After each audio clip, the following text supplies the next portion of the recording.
নামে আমি আপনাদের সবাইকে স্বাগতম জানাচ্ছি।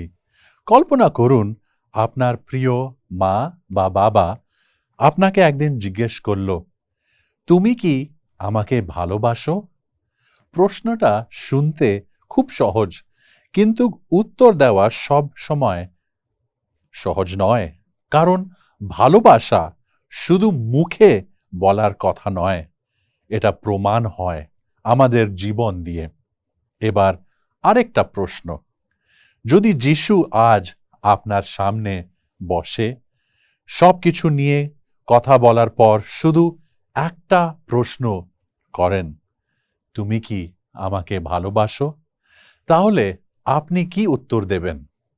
আশ্চর্যের বিষয় হলো, যিশু কখনো পিতরকে জিজ্ঞেস করেননি, পিতর, তুমি কেন আমাকে অস্বীকার করলে? তিনি জিজ্ঞেস করেনি কি, পিতর, তুমি কি আবার ভুল করবে না? বা পিতর, তুমি কি নিজেকে প্রমাণ করতে পারবে? তার বদলে যিশু 3 বার একই প্রশ্ন করলেন, তুমি কি আমাকে ভালোবাসো? কেন? কারণ যিশু জানেন খ্রিস্টানের জীবনের সবচেয়ে বড় প্রশ্ন হলো না কি তুমি কতটা জানো বা তুমি কতটা কাজ করো। সবচেয়ে বড় প্রশ্ন হলো, তুমি কি যিশুকে ভালোবাসো? আজ আমরা দেখব কেন এই একটা প্রশ্নের ওপরে আমাদের পুরো জীবন, আমাদের উদ্ধার এবং ঈশ্বরের সাথে আমাদের সম্পর্ক নির্ভর করে। পিতর গল্প থেকে আমরা ঈশ্বরের ভালোবাসার একটা অসাধারণ সত্য শিখতে পারি। আমরা অনেক সময় মনে করি যে ঈশ্বর আমাদের ভালোবাসেন কারণ আমরা ভালো। যখন আমরা প্রার্থনা করি, বাইবেল পড়ি, চার্চে যাই বা ভালো কাজ করি, তখন হয়তো ঈশ্বর আমাদের বেশি ভালোবাসেন। কিন্তু বাইবেল অন্য কিছু বলে। আমাদের ভালোবাসা প্রায় একটা কারণের ওপর নির্ভর করে। আমরা বলি, আমি ওকে ভালোবাসি কারণ সে আমার সাথে ভালো ব্যবহার করে, সে আমার জন্য অনেক কিছু করে, সে আমাকে ভালোবাসে তাই আমিও তাকে ভালোবাসি। অর্থাৎ আমাদের ভালোবাসার পেছনে প্রায় একটা কারণ থাকে। কিন্তু ঈশ্বরের ভালোবাসা এমন নয়। ঈশ্বর আমাদের ভালোবাসেন না কারণ আমরা ভালোবাসার যোগ্য, তিনি আমাদের ভালোবাসেন না কারণ আমরা কম পাপ করেছি, তিনি আমাদের ভালোবাসেন না কারণ আমরা অন্য মানুষ চেয়েও বেশি ভালো। বাইবেল বলে ঈশ্বর প্রেম। খেয়াল করুন, বাইবেল বলে না যে ঈশ্বরের প্রেম আছে, বাইবেল বলে ঈশ্বর প্রেম। এটা তার স্বভাব, এটা তার চরিত্র। সূর্য যেমন আলো দেয় কারণে সেই তার স্বভাব, তেমনি ঈশ্বর ভালোবাসেন কারণ ভালোবাসা তার স্বভাব। তাই আমরা ঈশ্বরকে ভালোবাসতে বাধ্য করতে পারি না। আমরা তার ভালোবাসা আরো বাড়াতেও পারি না। আর আমরা কখনো তার ভালোবাসা অর্জন করতেও পারি না। যদি ঈশ্বর আমাদের ভালো কাজের জন্য আমাদের যদি ভালোবাসতেন, তাহলে সেটা আর অনুগ্রহ হতো না, সেটা হতো পুরস্কার। কিন্তু বাইবেল আমাদের বলে যে ঈশ্বর পাপীদেরও ভালোবাসেন, যারা তার বিরোধে গেছে তাদেরও তিনি ভালোবাসেন। এই কারণে ঈশ্বরের ভালোবাসা আমাদের সব ধারণাকে বদলে দেয়। আমরা ভালোবাসার যোগ্য বলে তিনি আমাদের ভালোবাসলেন না, বরং তিনি আমাদের ভালোবাসলেন বলে আমাদের জীবন বদলে দিতে চান। এই সত্যটা আরো সুন্দরভাবে বোঝা যায় হোসেয়ার জীবন থেকে। একবার ভাবুন, ঈশ্বর কেন নবী হোসেয়াকে একজন অবিশ্বাস্ত মহিলাকে বিয়ে করতে বলেন? এটা কি ঈশ্বর অবিশ্বাসতাকে সমর্থন করতে চান? না, কখনোই না। তাহলে কেন? কারণ ঈশ্বর ইসরায়েলকে দেখাতে চাইলেন যে তারা ঠিক ওই স্ত্রীর মতন হয়ে গেছিল। ঈশ্বর তাদের ভালোবেসেছিলেন, তাদের সাথে চুক্তি করেছিলেন, তাদের আশীর্বাদ দিয়েছিলেন, কিন্তু তারা কি করেছে? বারবার ঈশ্বরকে ছেড়ে অন্য দেবতার পেছনে গেছিল। গমর যখন হোসেয়াকে পরিত্যাগ করেছিলেন, তা ছিল ঠিক ইসরায়েলের তাদের ঈশ্বরকে পরিত্যাগ করার মতোই। কিন্তু গল্প এখানে শেষ হয় না। হোসেয়া আবারও গোমেরের কাছে গেলেন। কেন? সে কি তার ভুল স্বীকার করেছিল সেই জন্য? সে কি আগে বদলে গেছিল সেই জন্য? না, হোসেয়া গেছিলেন কারণ তিনি তাকে ভালোবেসেছিলেন। আর এই হোসেয়ার ভালোবাসার মধ্যেই আমরা ঈশ্বরের হৃদয়কে দেখি। তাই হোসেয়ার 14:4 ঈশ্বর বলেন, আমি তাদের মুক্ত মনে ভালোবাসব। মুক্ত মনে বা ফ্রিলি বলে যে কথাটি ব্যবহার করা হয়েছে, এই শব্দের অর্থ হলো কি ইচ্ছা থেকে দেয়া হয়েছে, কোনো জোর বা বাধা ছাড়া দেয়া হয়েছে। অর্থাৎ কেউ ঈশ্বরকে আমাদের ভালোবাসতে বাধ্য করেনি, আমরা তার ভালোবাসা অর্জন করিনি। তিনি নিজের ইচ্ছায়, নিজের ভালোবাসার স্বভাব থেকেই আমাদের ভালোবেসেছেন। এটাই ঈশ্বরের প্রেমের আসল সৌন্দর্য। তিনি আমাদের ভালোবাসেন কারণ তিনি প্রেম। এবার আরো একটা ঘটনা দেখি। ঈশ্বর ইসরায়েলকে মিশরের দাসত্ব থেকে মুক্ত করেছিলেন, সাগর 2 ভাগে করে পথ তৈরি করেছিলেন, সাইনাই পর্বতে তাদের সাথে চুক্তি করেছিলেন। সব কিছু নতুন ভাবে শুরু হলো। কিন্তু ভাবুন তো, এরপর কি হলো? মোজেস যখন পর্বতে উপরে গেছিলেন, তখন লোকেরা সোনার বাছুর বানিয়ে তার সামনে প্রণাম করতে শুরু করলো। যারা একটু একটু ভেবে দেখুন, ওরা কি বলল? আমরা প্রভুর সব কথা মেনে নেব, এটা ওদের কথা ছিল। তারা এখন অন্য দেবতার উপাসনা করছে। মানুষের চোখে দেখলে এখানেই চুক্তিটা শেষ হয়ে যাওয়ার কথা ছিল। কিন্তু ঈশ্বর কি করলেন? তিনি বললেন, আমি যার প্রতি অনুগ্রহ করতে চাই তার প্রতি অনুগ্রহ করব, যার প্রতি দয়া দেখাতে চাই তার প্রতি দয়া করব। অনেকেই এই আয়াত পড়ে মনে করে আর ভাবে কি ঈশ্বর নাকি ইচ্ছা মতন কিছু মানুষকে ভালোবাসে আর বাকিদের বাদ দিয়ে দেন। কিন্তু পুরো ঘটনাটা পড়লে অন্য ছবি দেখা যায়। ঈশ্বর এখানে এইটা বলছেন না যে আমি ইচ্ছা মতন কিছু লোককে ভালোবাসি, বরং তিনি বলছেন কি কেউই আমার দয়া পাবার যোগ্য নয়। তাই যখন আমি দয়া দেখাই সেটা আমার অনুগ্রহ। লোকেরা চুক্তি ভেঙেছিল, কিন্তু ঈশ্বর তার প্রতিশ্রুতি ভাঙেননি। লোকেরা বিশ্বাস্ত ছিল না, কিন্তু ঈশ্বর বিশ্বস্তই রইলেন। এটাই অনুগ্রহ। অনুগ্রহ মানে যা আমি অর্জন করি না আর করিনি, কিন্তু ঈশ্বর ভালোবেসে আমাকে এটা দিয়েছেন। তাই ঈশ্বরের ভালোবাসা কখনো আমাদের যোগ্যতার ওপরে নির্ভর করে না। এটা সব সময় তার অসীম দয়া, তার উদারতা, তার প্রেম থেকেই বেরিয়ে আসে। এখন একটা গুরুত্বপূর্ণ প্রশ্ন, জোর করে কি কাউকে ভালোবাসা যায়?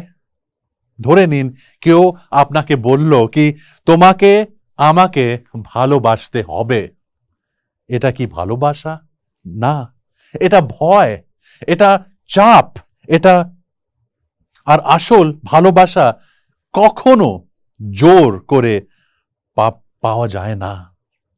ভালোবাসা সব সময় স্বাধীনভাবে দেওয়া হয় আর স্বাধীনভাবে গ্রহণ করা হয়। তাই ঈশ্বর যদি চান যে আমরা তাকে সত্যি ভালোবাসি, তাহলে তিনি আমাদের একটা স্বাধীনতা দেবেন। সেই স্বাধীনতা হলো তাকে গ্রহণ করব, না প্রত্যাখ্যান করব, সেটা বেছে নেয়ার স্বাধীনতা। এই কারণেই বাইবেলে আমরা দেখি লুসিফার ঈশ্বরের বিরুদ্ধে বিদ্রোহ করল, আদম ও হাওয়া পাপ করলেন, ইসরায়েল বারবার ঈশ্বরকে ছেড়ে গেল, জুডাস যিশুকে বিশ্বাসঘাত করল। আর আজ আমরাও প্রতিদিন আমাদের পছন্দের মাধ্যমে সিদ্ধান্ত নেই ঈশ্বরের কাছে যাব না তার থেকে দূরে চলে যাব। স্বাধীনতা অনেক সময় ঝুঁকি নিয়ে আসে। মানুষ ভুল সিদ্ধান্ত নিতে পারে, মানুষ ঈশ্বরকেও প্রত্যাখ্যান করতে পারে। কিন্তু যদি স্বাধীনতা না থাকতো তাহলে ভালোবাসাও থাকতো না। তাই ঈশ্বর রোবট তৈরি করেননি, তিনি এমন মানুষ তৈরি করেছেন যারা নিজেদের ইচ্ছায় বলতে পারে কি হ্যাঁ প্রভু, আমি আপনাকে ভালোবাসি। আর সেই উত্তরেই ঈশ্বরের কাছে সবচেয়ে বেশি মূল্যবান। এই সত্যটা যিশু একটা গল্পর মাধ্যমে আরো সুন্দরভাবে বুঝিয়েছিলেন। তিনি একজন রাজার বিয়ের ভোজের গল্প বললেন। রাজা অনেক মানুষকে নিমন্ত্রণ পাঠালেন, কিন্তু কি হলো? কেউ আসতে চাইল না, কেউ নিজের কাজ নিয়ে ব্যস্ত হয়ে পড়ল, কেউ আবার রাজার দূতকে অপমান করল। লক্ষ্য করুন, তখন রাজা বললেন কি রাস্তায় যাও, যাকে পাও সবাইকে নিমন্ত্রণ করো। দেখুন, নিমন্ত্রণটা সবার জন্য ছিল, ধনী আর গরিব, ভালো আর খারাপ, সবাইকে ডাকা হয়েছিল। কিন্তু গল্প এখানেই শেষ হয় না। একজন লোক বিয়ের পোশাক ছাড়া এসেছিল, সে নিমন্ত্রণটা গ্রহণ করেছিল, কিন্তু রাজার দেয়া ব্যবস্থা মেনে নিতে চায়নি। তারপর যিশু একটা গুরুত্বপূর্ণ কথা বললেন, অনেকে আহ্বান পায় কিন্তু অল্প লোক মনোনীত হয়। এই কথা দিয়ে যিশু বলতে চাননি যে ঈশ্বর আগে থেকেই কিছু লোককে বাঁচান আর বাকিদের বাঁচান না। না, আগে কি হলো? সবাই আহ্বান পেয়েছিল, তারপর কে মনোনীত হলো? যারা রাজার আহ্বান গ্রহণ করলো এবং রাজার শর্তটা মেনে নিল। অর্থাৎ মনোনীত হওয়া শুরু হয় আহ্বান দিয়ে আর শেষ হয় আমাদের প্রতিক্রিয়ার মাধ্যমে। ঈশ্বর সবাইকে ডাকছেন, তিনি চান প্রত্যেকটা মানুষ তার রাজ্যে প্রবেশ করুক, কিন্তু তিনি কাউকে জোর করেন না। কারণ জোর করে অনুগত পাওয়া যায়, কিন্তু জোর করে ভালোবাসা পাওয়া যায় না। আর ঈশ্বর আমাদের কাছে শুধু অনুগত চান না, তিনি চান আমাদের হৃদয়ে। এই বিষয়টি সবচেয়ে স্পর্শকাতরভাবে দেখতে পাই আমরা যিশুর চোখের জল দিয়ে। জেরুসালেমের দিকে তাকিয়ে যিশু বললেন, কতবার আমি চেয়েছিলাম তোমাদের একত্র জড়ো করতে, যেমন একটা মুরগি তার বাচ্চাদের ডানার নিচে জড়ো করে, কিন্তু তোমরা রাজি হওনি। এই একটা বাক্যের মধ্যে দুইটা ইচ্ছা আমরা দেখতে পাই। একদিকে যিশুর ইচ্ছা, তিনি তাদের বাঁচাতে চেয়েছিলেন, তিনি তাদের কোলে তুলে নিতে চেয়েছিলেন। অন্যদিকে ছিল মানুষের ইচ্ছা, তোমরা রাজি হওনি। যিশু বলেননি কি তোমরা পারোনি, তিনি বললেন তোমরা রাজি হননি। এটা খুব গুরুত্বপূর্ণ পার্থক্য। ঈশ্বর তাদের ডাকছিলেন, কিন্তু তারা সেই ডাকটার প্রত্যাখ্যান করলো। যদি সবকিছু আগে থেকে নির্ধারিত হতো, তাহলে যিশুর এই দুঃখ, এই কান্না, এই আক্ষেপের কোনো অর্থ থাকতো না। কিন্তু যিশুর চোখের জল আমাদের বলে তার ভালোবাসার সত্যি ছিল, তার আহ্বান সত্যি ছিল, আর মানুষের প্রত্যাখ্যানও সত্যি ছিল। এই কারণেই প্রেমের মধ্যে সবসময় একটা ঝুঁকি থাকে। প্রেম গ্রহণ করা যায়, আবার প্রত্যাখ্যানও করা যায়, কিন্তু তবুও ঈশ্বর আমাদের ডাকতে থাকেন, কারণ তিনি চান না যে কেউ হারিয়ে যায়। তিনি চান প্রত্যেকটা মানুষ তার ভালোবাসার উত্তর দেয়। এখন প্রশ্ন হলো, এই সব কথার আমাদের জীবনে কিভাবে আমাদের জীবনকে বদলে দেয়? যদি ঈশ্বর এমন মানুষকেও ভালোবাসেন যারা তাকে অস্বীকার করলো, যারা তাকে প্রত্যাখ্যান করলো, যারা তাকে উপেক্ষা করলো, যারা বারবার ব্যর্থ হলো, তাহলে আমরা কি শুধু তাদেরই ভালোবাসবো যারা আমাদের সাথে ভালো ব্যবহার করে? যদি ঈশ্বর আমাদের প্রতি অনুগ্রহ দেখিয়েছে, তাহলে আমরাও কি অন্যদের প্রতি অনুগ্রহ দেখাতে পারি না? এখানে একটা বিষয় পরিষ্কার করে আমাদের বুঝতে হবে। অনুগ্রহ দেখানো মানে পাপকে ঠিক বলা নয়। অনুগ্রহ দেখানো মানে অন্যায়কে সমর্থন করাও না। অনুগ্রহ দেখানো মানে অপব্যবহার সহজ করতে থাকাও নয়। কিন্তু এর অর্থ হলো কি অন্য মানুষের অযোগ্যতা যেন আমার হৃদয় থেকে দয়া আর ক্ষমাকে চুরি করে নিতে না পারে। কারণ ঈশ্বরও তো আমাদের সাথে এমনই করেছেন। আমরা যোগ্য ছিলাম না, তবুও তিনি আমাদের ভালোবেসেছিলেন। তাই মনে রাখবেন, দয়া কখনো অর্জন করা যায় না। যেটা অর্জন করা যায় সেটা হলো পুরস্কার, কিন্তু দয়া সব সময় একটা উপহার।